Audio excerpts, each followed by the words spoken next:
listening to the IELTS podcast. Learn from tutors and ex-examiners who are masters of IELTS preparation.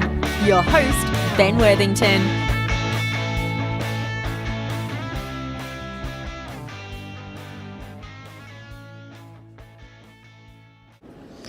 IELTS Essay Improvement.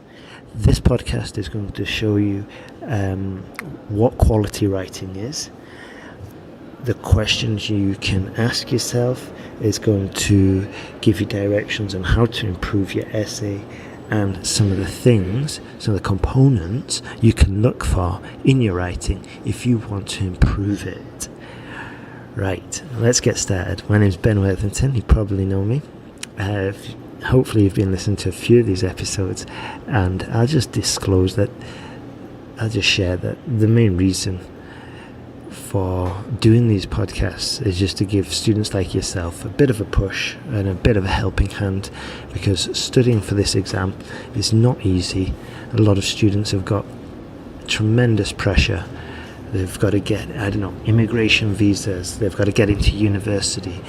They've taken the exam quite a few times. They've got a child, they've got a young kid, baby, and all these pressures, and just going to a normal, boring, unspecialized preparation center isn't going to cut it. You need to be, maybe you just don't have the time, so you've decided to do online learning. That's fine, and this is exactly what I'm here to help you do. All right, so let's get started. What is quality writing? Well, that's an open question. Everybody will have their own opinion, and it's completely irrelevant, because the only thing that matters regarding quality writing in the IELTS exam is the criteria. If you're not fulfilling their criteria, then your writing is not quality. Basically, sounds rather crude. So this is why you absolutely must be aware of these four components. And I won't go into any detail here, there's no point. I've mentioned it before. I'll just mention them, and I strongly recommend you go and get the PDF, download that, and have a good look, and just review all of the points and look at your writing at the same time and try and pick out elements. For example, in your academic task 1, are you grouping information together? Have you grouped any information together?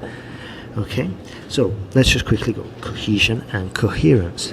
Logical flow, coherent ideas. Does it all string together, or is it a bunch of random thoughts, like a big goulash, a big soup with all these crazy ingredients? Task response. Double, triple, quadruple check before you start writing. Check your plan. Do you have body paragraphs designated to different parts of the question? If there's a few parts of the question, maybe you want a body paragraph for each part. Are you fulfilling what they're asking for? Lexical resource, your vocabulary.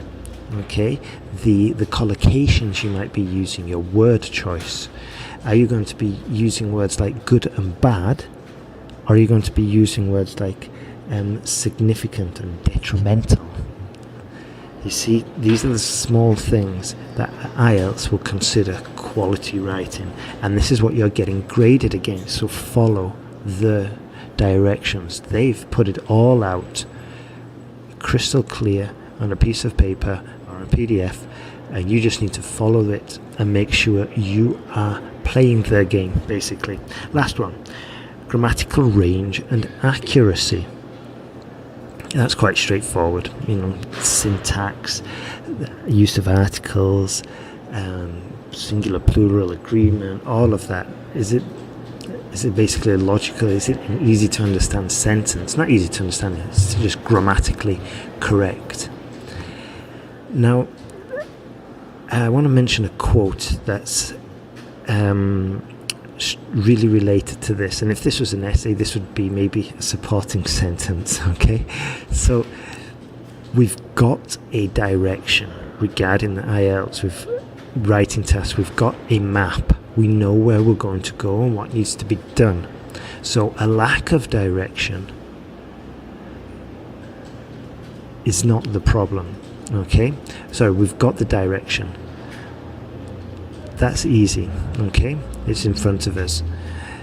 We just need to follow it, and we need to work through it. So the quote is, a lack of direction, not lack of time, is the problem. We've all got 24 hours in the day. So we've all got 24 hours of the day. We've all got the same amount of time. And time's not the issue here. It's the direction. And what direction are you going in preparing for your IELTS exam? Okay, because we've got the direction, we've got the route easily available in a PDF. So have a look at that. Now, one last thing regarding to what is quality writing. And this is specifically highly relevant to the IELTS exam. Because, like I said before, everyone's got their own version or interpretation of what is high quality writing. And in an IELTS exam, this is a language exam, so the quality of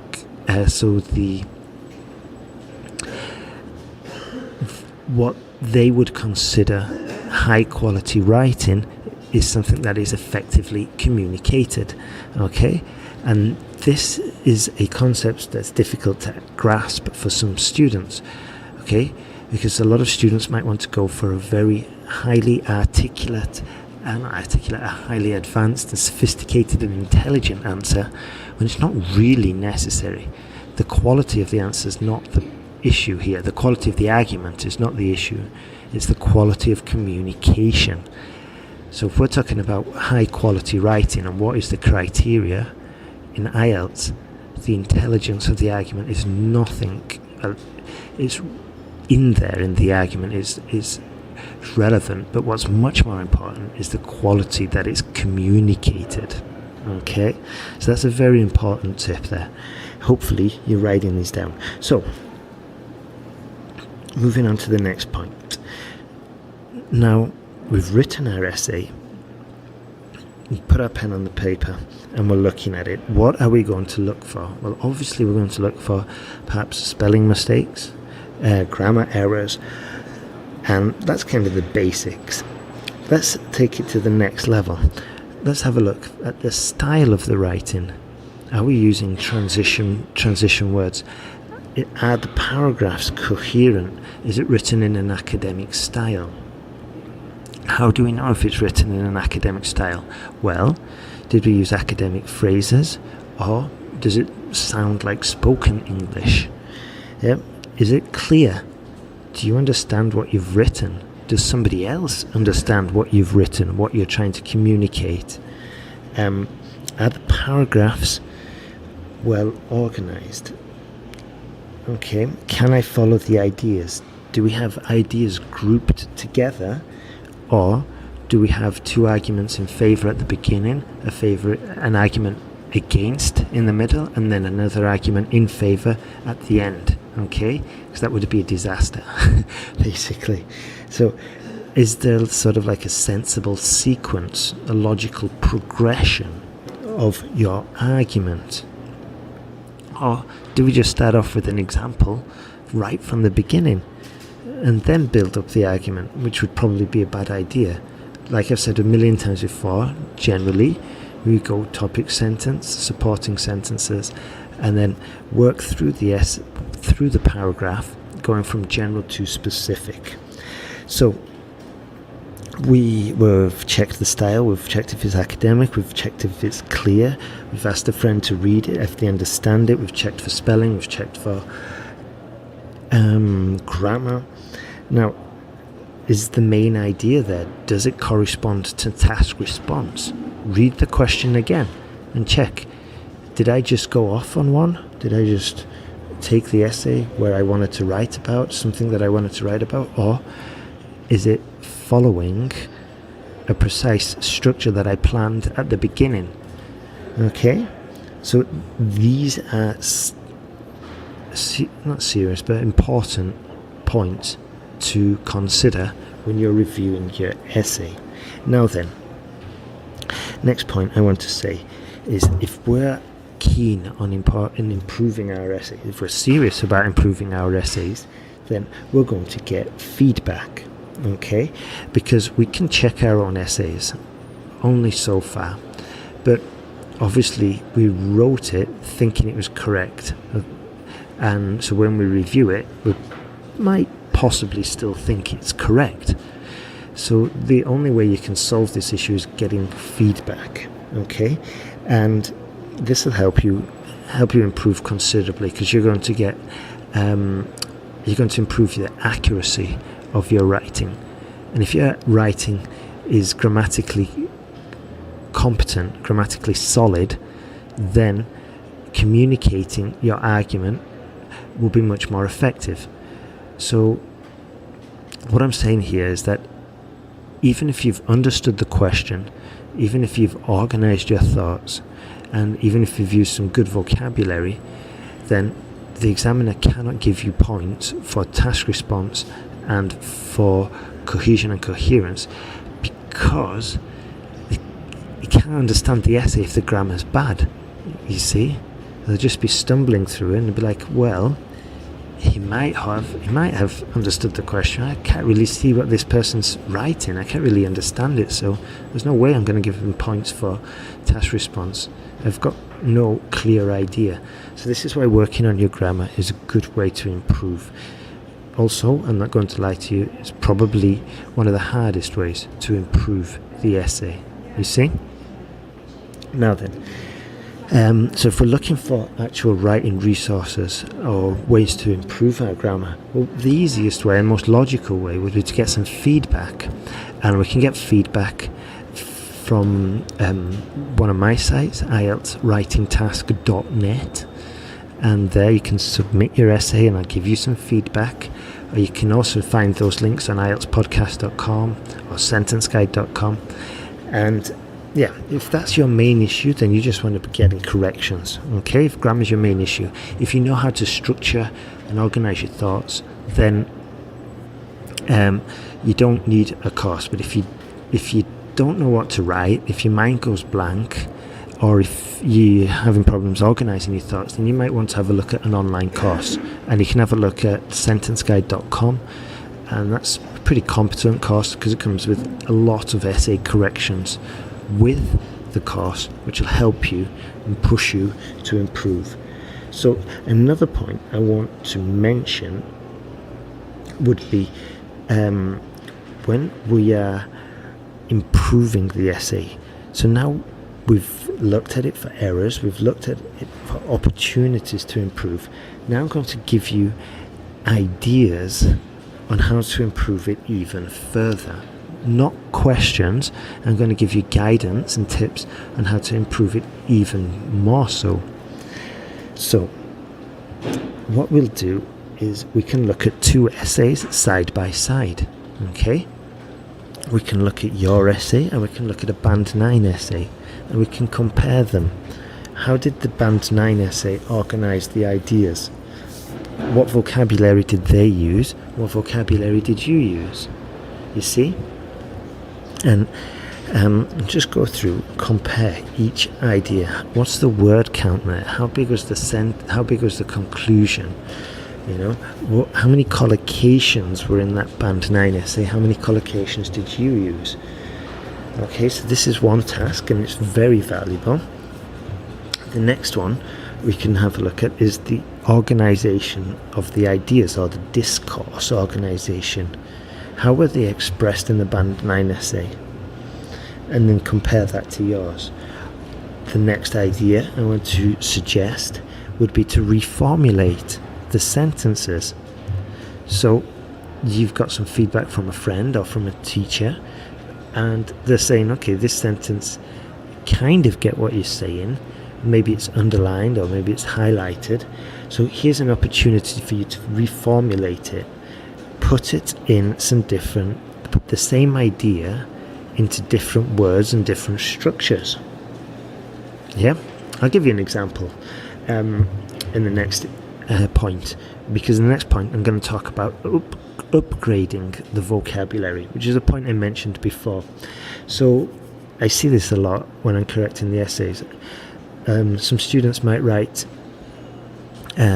some people in the West believe economic policy to be highly favourable for corporations. Okay? That's alright. Instead of saying some people, we could use numerous economists. Various market analysts believe government policy, blah blah blah. And we go through the essay and just look for opportunities to upgrade it. And we can do this for style as well. Have we introduced parallelism? Is it consistent in like the verb tense? Is it consistent in the mood? Have we used some strong supporting sentences backed up with transition words? Okay, so this is where we move away from just correcting and we're focusing on improving. So there's there's a difference there. And once you're starting on the improvement track and the improvement path, then it becomes a lot more enjoyable, I think. Anyway, now, next area to look at would be, I've already said it. I've gone through all my notes. So that's it. So those are different ways we can improve our IELTS essay. And if you want to take this to the next level, hopefully you've got a book of notes in front of you. Why not listen to the podcast again, make some notes, and then start implementing some of these ideas and advice into your essay. You know, find some sample Band 9 essays, print them out, and then start writing questions to the same start writing essays to the same questions, and then compare them next to each other, you know. And the biggest takeaway I want you to go away with after this podcast is just to take action. Do something. Set up a routine, an hour a day, copying out essays, 30 minutes a day listening to a podcast, transcribe one whole IELTS listening test a week, whatever. But unless you're taking action, unless you've got some direction, then nothing's going to happen. Nothing will change. So, have a good day.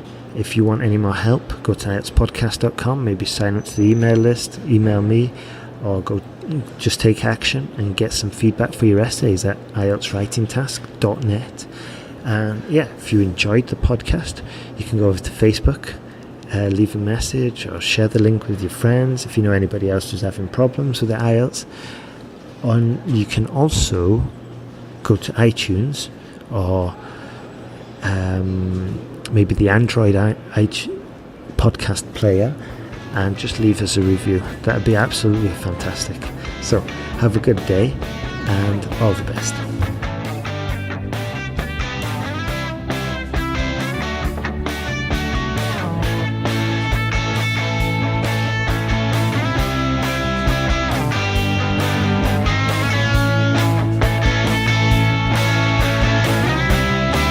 For listening to IELTSPodcast.com.